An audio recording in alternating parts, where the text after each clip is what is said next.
Kamusta mga boss? Welcome sa aking munting channel na kung saan may kantahan na may kwentuhan pa. Ang kanta, kwento. Sa kasagsagan ng pandemya, isang pamilya ang tumulong sa paglikha ng aliw at inspirasyon sa pamamagitan ng kanilang musika. Ang pamilyang Birad na kilala bilang Franz Rhythm. Pinangunahan ni Char at Chen at Cha Dads kasama ang kanilang ama na si Francisco. Nagsimula silang mag-perform mula sa isang simpleng setup. Sa kabila ng mga hamon ng internet sa kanilang komunidad, hindi naging hadlang ang mga paghihirap upang maipahayag nila ang kanilang talento. Pero bago tayo mas lumalim sa kwentong Franz Rhythm, kung bago ka dito sa ating channel, hihingin ko po muna ang inyong like at subscribe bilang suporta sa ating channel at pati na rin sa ating FB page. Tapos paki-comment mo ding kakwento kung taga saan ka para malaman ko kung hanggang saan umabot ang kwento nating ito. Maraming salamat. Umabot sa mga bundok at malalayong lugar sina Char at Chen para lamang makuha ang tamang signal at makapag-upload ng kanilang mga cover songs.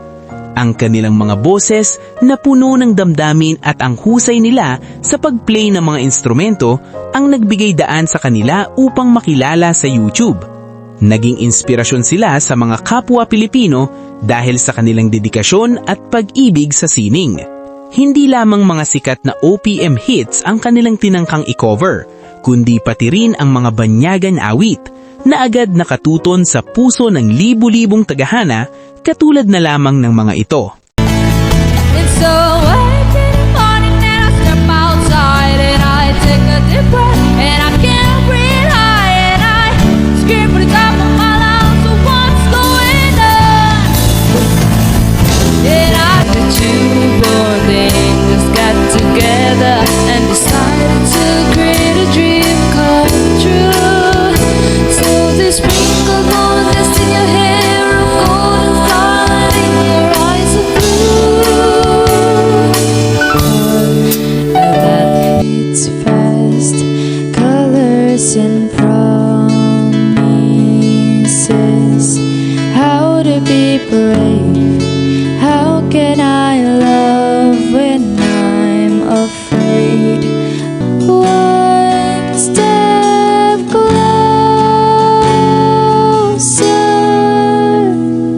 There goes in your head, there through yeah. In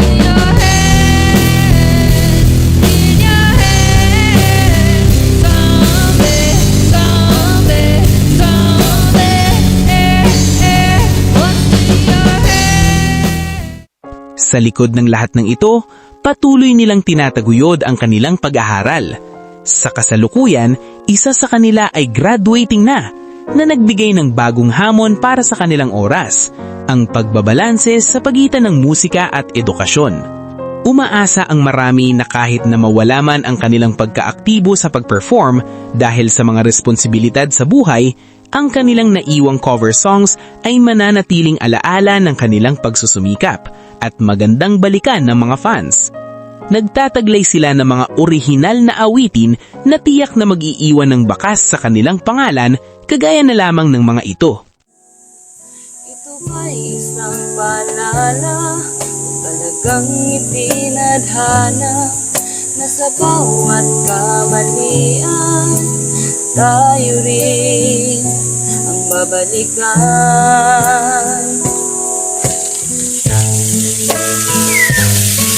Pagkat gabay mo ang pag-ibig ko at kahit ano pa man asahan mo, talikuran ka man ng buong mundo, laging nandyan ako para sa'yo. Ngunit minsa'y nag-iba sa dami-daming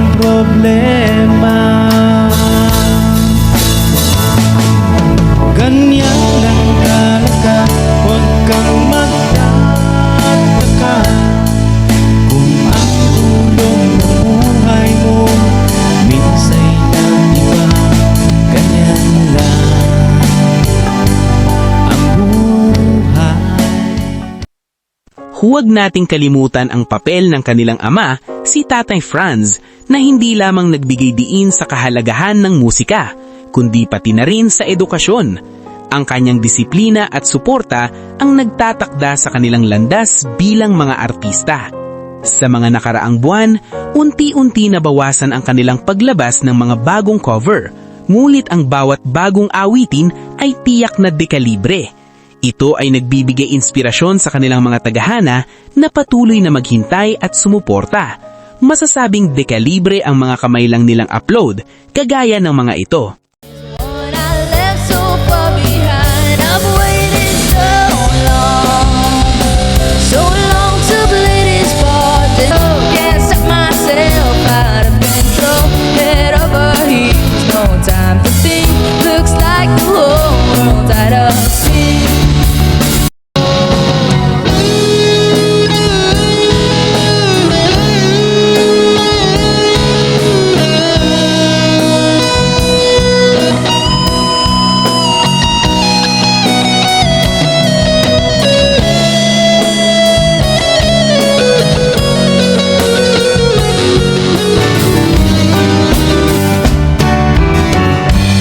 This is for all the lonely people,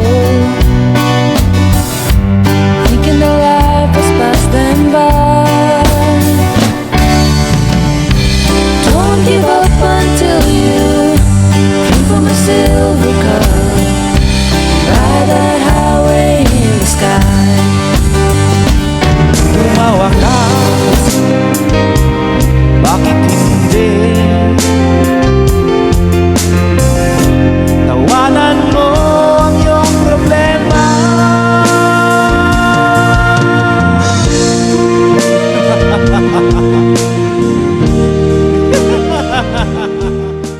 Ngunit ikaw, ano ang iyong opinyon? Umaasa ka rin bang hindi nila bitawan ang musika balang araw?